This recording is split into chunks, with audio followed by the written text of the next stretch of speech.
بسم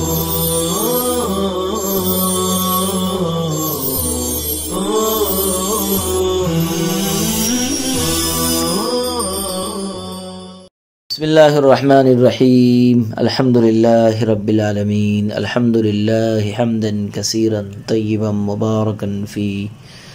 سبحان اللہ وبحمدہ عدد خلقہ ورضا نفسہ وزنۃ عرشہ ومداد کلماتہ وصلی اللہ وسلم علی نبینا محمد وعلی آلہ واصحابہ وبارک وسلم تسلیما کثیرا کثیرا۔ بسم اللہ الرحمن الرحیم۔ قال وركعتا الظهر سواء هذا عند أبي حنيفة رحمه الله تعالى وأبي يوسف رحمه الله تعالى، وقال محمد أحب إلي أن يطيل الركعة الأولى على غيرها في الصلوات كلها، لما روي أن النبي صلى الله عليه وسلم كان يطيل الركعة الأولى على غيرها في الصلوات كلها، ولهما أن الركعتين استويا في استحقاق القراءة فيستويان في المقدار بخلاف الفجر لأنه وقت نوم وغفلة، والحديث محمول على الإطالة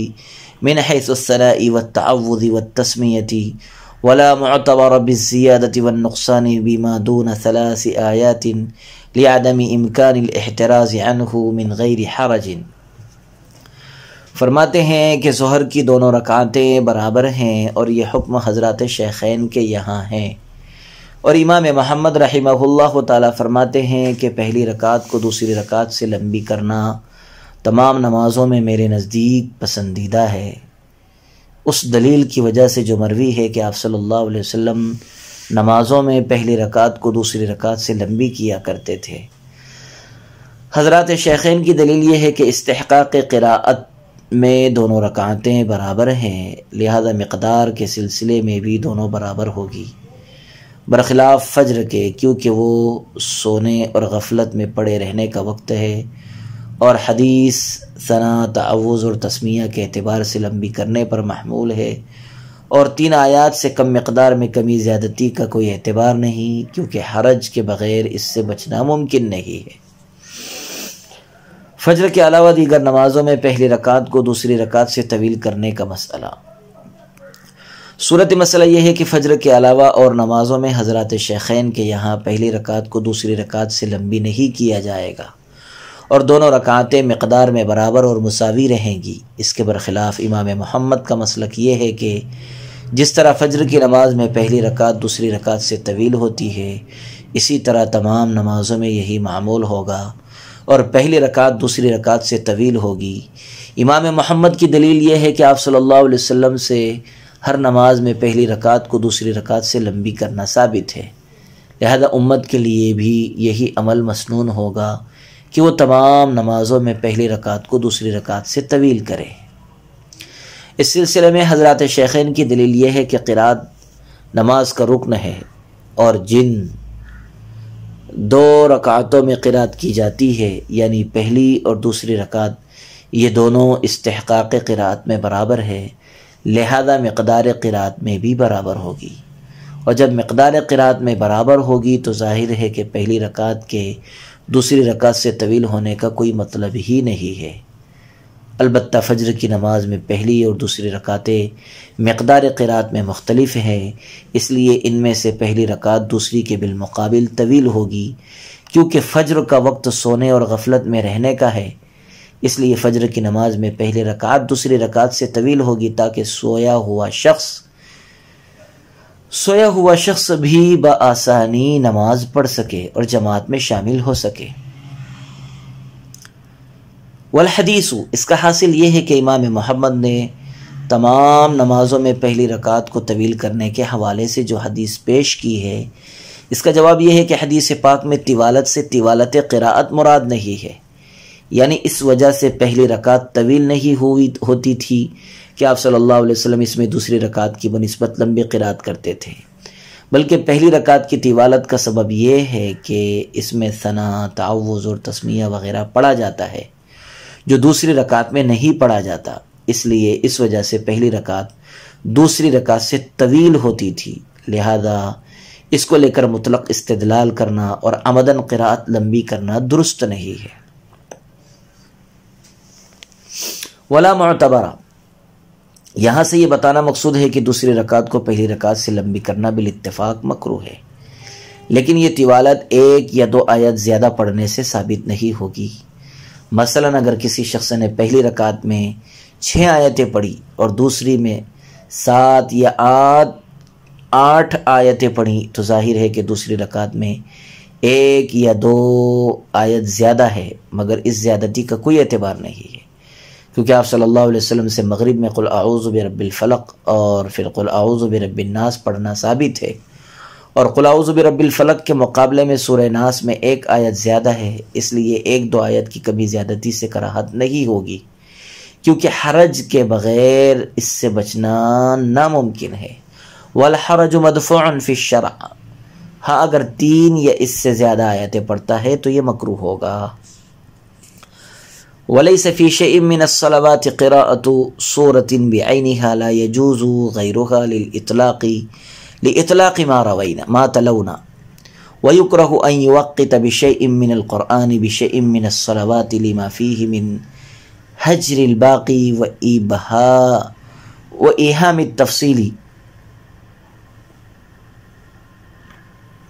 وإيهام التفضيل، اور کسی بھی نماز میں کسی متعین صورت کا پڑھنا فرض نہیں ہے کہ اس کے علاوہ کا پڑھنا جائز ہی نہ ہو۔ اس آیت کے مطلق ہونے کی وجہ سے جو ہم نے تلاوت کی، اور کچھ نمازوں کے لیے قرآن کے کچھ حصے کو متعین کرنا مکروہ ہے، کیونکہ اس میں مابقیہ کا ترک ہے اور حصہ متعینہ کی فضیلت کا وہم دلانا ہے۔ نماز میں پڑھنے کے لیے کسی خاص صورت کے مقرر نہ ہونے کا بیان۔ مسئلہ یہ ہے کہ کسی بھی نماز کے لیے قرآن کریم کے کسی خاص حصے کا پڑھنا لازم اور ضروری نہیں ہے کہ اگر اس نماز میں اس حصے کو نہ پڑھا جائے گا تو نماز ہی درست نہیں ہوگی، کیونکہ قرأت قرآن کے سلسلے میں جو آیت ہے یعنی فقرؤوا ما تیسر من القرآن وہ مطلق ہے، اور المطلق یجری علی اطلاقہ کے پیش نظر پورے قرآن میں سے کہیں سے بھی قرأت کرنے سے نماز ہو جائے گی، لہذا قرآن کے کسی بھی حصے کو خاص کرنا درست نہیں ہے۔ اسی طرح کسی نماز کے لیے کسی صورت کو، مثلا مغرب کی نماز کے لیے معوذتین کو متعین کر کے پڑھنا بھی مکروہ ہے، کیونکہ اس میں 2 خرابیاں لازم آتی ہے۔ نمبر 1 اس کے علاوہ باقی قرآن کا ترک، نمبر 2 یہ وہم پیدا ہوتا ہے کہ اس حصے کا پڑھنا افضل ہے اور بقیہ کا پڑھنا افضل نہیں ہے، جبکہ جواز صلاۃ کے لیے پورا قرآن پڑھنا یکساں ہے، اور نماز میں تو کسی بھی حصے کو دوسرے پر فوقیت یا فضیلت حاصل نہیں ہے۔ ولا يقرأ المؤتم خلف الامام خلافا للشافعی فی الفاتحة له ان القراءة رکن من الارکان فيشتركان فيه، ولنا قوله عليه السلام من كان له امام فقراءة الامام له قراءة وعليه اجماع الصحابة وهو رکن مشترک بینهما، لكن حظ المقتدی الانصات والاستماع، قال عليه السلام اذا قرأ فانصتوا، ويستحسن على سبيل الاحتياط فيما يروى عن محمد، ويكره عندهما لما فيه من الوعيد، اور مقتدی امام کے پیچھے قرأت نہ کرے۔ امام شافعی کا سورہ فاتحہ میں اختلاف ہے، ان کی دلیل یہ ہے کہ قرأت ارکان نماز میں سے ایک رکن ہے، لہذا امام و مقتدی دونوں اس میں شریک ہو گئے۔ ہماری دلیل آپ صلی اللہ علیہ وسلم کا یہ فرمان ہے کہ جس کے لیے امام ہو تو امام کی قرأت اس کے لیے قرأت ہے، اور اس پر حضرات صحابہ کا اجماع ہے، اور قرأت امام و مقتدی کے مابین رکن مشترک تو ہے، لیکن مقتدی کا حصہ خاموش رہنا اور بغور سماعت کرنا ہے۔ آپ صلی اللہ علیہ وسلم کا ارشاد گرامی ہے، جب امام قرأت کرے تو تم لوگ خاموش رہو، اور امام محمد سے مروی قول میں برسبیل احتیاط مقتدی کے لیے فاتحہ پڑھنا مستحسن ہے، لیکن حضرات شیخین کے یہاں مکروہ ہے، کیونکہ اس میں وعید ہے۔ قرأت خلف الامام کا بیان۔ صورت مسئلہ یہ ہے کہ ہمارے یہاں مقتدی کے لیے امام کے پیچھے قرأت کرنا مکروہ ہے، خواہ وہ جہری نماز میں اقتدا کر رہا ہو یا سری نماز میں۔ قراءت سے بھی مطلق قراءت مراد ہے، یعنی نہ تو قرآن پڑھنا درست ہے اور نہ ہی سورہ فاتحہ پڑھنا۔ امام شافعی کا مسلک یہ ہے کہ مقتدی پر ہر نماز میں سورہ فاتحہ پڑھنا واجب ہے، خواہ سری نماز ہو یا جہری۔ اسی وجہ سے شوافع کے یہاں امام کے لیے حکم یہ ہے کہ وہ اپنی فاتحہ پڑھنے کے بعد اتنی دیر تک خاموش رہے جتنی دیر میں مقتدی سورہ فاتحہ پڑھ سکے۔ امام شافعی کی دلیل یہ ہے کہ قرأت کرنا نماز کے ارکان میں سے ایک رکن ہے، اور جس طرح امام و مقتدی نماز کے دیگر ارکان مثلا قیام، رکوع اور سجود وغیرہ میں باہم شریک ہیں، اسی طرح اس رکن میں بھی وہ دونوں شریک ہوں گے۔ ہماری پہلی دلیل آپ صلی اللہ علیہ وسلم کا یہ فرمان ہے، من کان لہ امام فقراءۃ الامام قراءۃ لہ، یعنی جو شخص کسی امام کی اقتداء میں نماز پڑھ رہا ہو تو امام کی قراءت ہی اس کے لیے قراءت ہے۔ اب جب امام کی قراءت مقتدی کے حق میں بھی قراءت ہے تو اگر مقتدی کو بھی قراءت کرنے کا مکلف بنائیں گے تو ظاہر ہے کہ مقتدی سے 2 مرتبہ قراءت کا صدور ہوگا، جو خلاف مشروع ہے۔ ہماری دوسری دلیل یہ ہے کہ بیشتر صحابہ اکرام کا اس بات پر اجماع ہے کہ مقتدی کے لیے قراءت کرنا درست نہیں ہے۔ چنانچہ صاحب عنایہ نے لکھا ہے کہ روی عن 80 نفرا من کبار الصحابہ منع المقتدی عن القراءۃ خلف الامام، یعنی مقتدی کے لیے قراءت خلف الامام کی ممانعت تقریباً 80 جلیل القدر صحابہ سے مروی ہے۔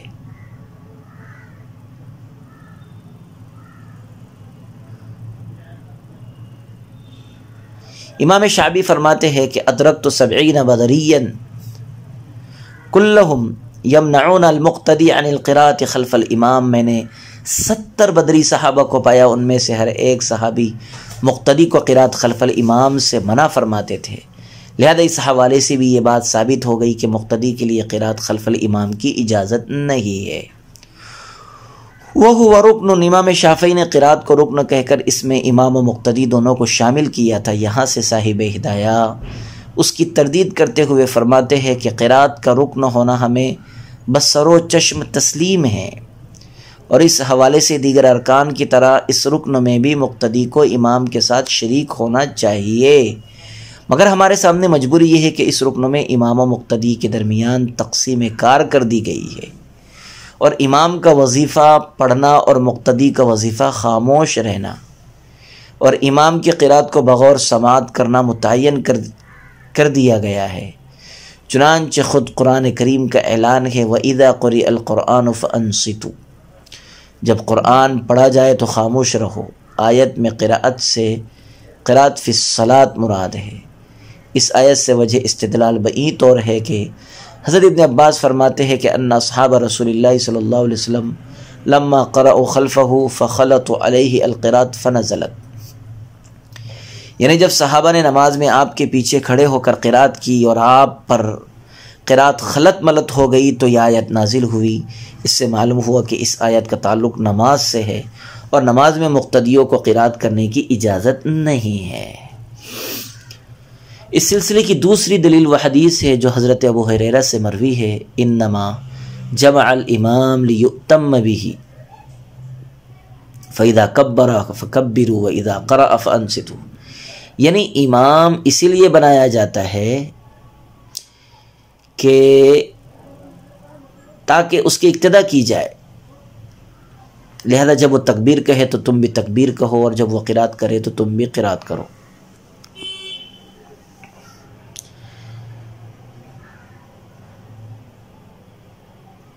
یعنی جب وہ تکبیر کہے تو تم بھی تکبیر کہو، اور جب وہ قراءت کرے تو تم خاموش رہو۔ اس سے بھی مقتدی کے لیے امام کے پیچھے قراءت کرنے کی ممانعت ثابت ہوتی ہے۔ ویستحسن، اس کا حاصل یہ ہے کہ امام محمد کے یہاں مقتدی کے لیے سورہ فاتحہ پڑھنا مستحسن ہے، کیونکہ حضرت عبادہ ابن صامت کی حدیث میں سورہ فاتحہ پڑھنے کا ذکر موجود ہے، لیکن حضرات شیخین کے یہاں مقتدی کے لیے فاتحہ پڑھنا مکروہ ہے، کیونکہ اس میں وعید آئی ہے۔ عنایہ میں ہے،